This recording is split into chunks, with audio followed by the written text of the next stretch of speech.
We're not productive anymore, at least to make things anymore. It's all automated. What are we for then? We're consumers. Okay, buy a lot of stuff, you're a good citizen. But if you don't buy a lot of stuff, if you don't, what are you then, I ask you? What? Mentally ill. Back, Jim, back. If you don't buy things, toilet paper, new cars, computerized blenders, electrically operated sexual devices, stereo systems with brain-implanted headphones, screwdrivers, miniature built-in radar devices, voice-activated computers. Take it easy, Jeffrey. Be calm. Oh yeah, we got stuff. Lots of stuff. We are good consumers. We've even got spiritual stuff, right? But it's still stuff. So, does it make you happy? Well, for a moment maybe. But funnily enough, half the time, the anticipation is giving you more pleasure than the thing itself. But here's the real question. What if you already get this? You're smart, you're spiritual. What if you've seen through it and you want to get off that endless hamster wheel of becoming? Because here's the weird twist. The consumer mindset doesn't end just because you become spiritual. It simply shifts to something quite unexpected. Let me explain. Because on one hand, it's simple, but also quite tricky at the same time. So maybe you read something like The Power of Now, where Eckhart Tolle is pointing to the space beyond the mind. Or you listen to Alan Watts laughing while he tells you that it's all a game. And deep down, something in you resonates. You feel the truth of what they're pointing to. So you think, oh man, I want to burn it all down. I'm going to throw my TV in the dumpster, set fire to my appointment calendar. I'm going to nuke my inbox. That is where freedom is. Okay, but then what? What if you quit your job and you drive off into the sunset? Can you really start again? Is that possible? Is it even allowed? And are these popular New Age gurus selling something real, something lasting? Or is it a scam? So let me share something personal with you, because I went really as deep as you can go with this kind of search. I was with an enlightenment teacher for many, many years. I did ceremonies. I took plenty of disgusting tasting ayahuasca. I visited outer space with the mushrooms. I had a deeply frightening, but also very enlightening journey on LSD that I never want to repeat, because it took me a while to get back, honestly. I even went on a 16-hour death journey with the San Pedro cactus with some shamans in Peru. It showed me that death, in all its forms, is as necessary and essential as life is. And I want to be clear, I'm not recommending any of this. I'm just telling you what my mind learned the hard way, because what I got out of a lot of this, it might surprise you, because it's not the standard vision, right? Not the one with the universe in infinite bliss forever story. And yes, that's all true. And that kind of stuff is even better than a day at the spa. But there is a truth beyond all of that stuff.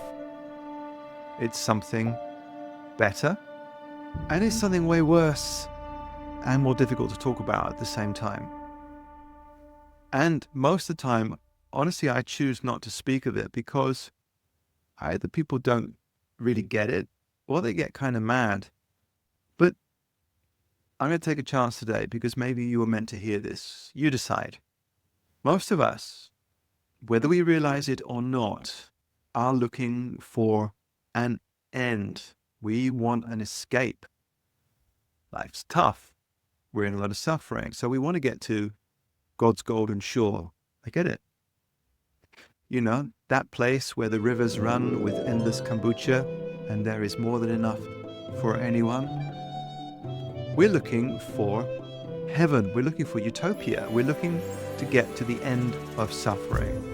So when we read something like The Power of Now, or listen to teachers that are pointing to the space beyond thought, it might sound like they're pointing towards some kind of exit or end, as if there was a way out. And I don't want to ruin your day, but let me share this with you. Because twice in my life, I lost absolutely everything. House, family, business, all of my money, all of it. And I had to start again from zero. And it really broke me down, but it also broke me open, and it allowed me to access a different level of my humanity. So I guess it was what I needed. And here's what my journey showed me very clearly. There is no end to all of this, because I stood and I looked right into the abyss as it looked back at me, and there's nothing more terrifying. And if you've been there, then you know what I'm talking about. Nothing more terrifying, nothing more beautiful, nothing more compelling. But here's the part that most people don't want to hear. When you get to this point and you access real truth, you see that there is no knowing, no real knowing, no deep knowing, without subsequent responsibility. The more you understand, the more truth you can carry about the nature of reality. Or let me put it even more clearly, I think, and bluntly, it's the more truth you then are obliged to carry. And all the New Age people out there don't want to hear about obliged, don't want to hear about responsibility, because, namaste, they're looking to escape. So I get it.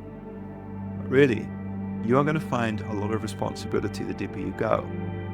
And this is where a lot of people exit the spiritual path. They say, oh, I didn't realize that. Well, in that case, I think there's somewhere I got to be right now. And they're off.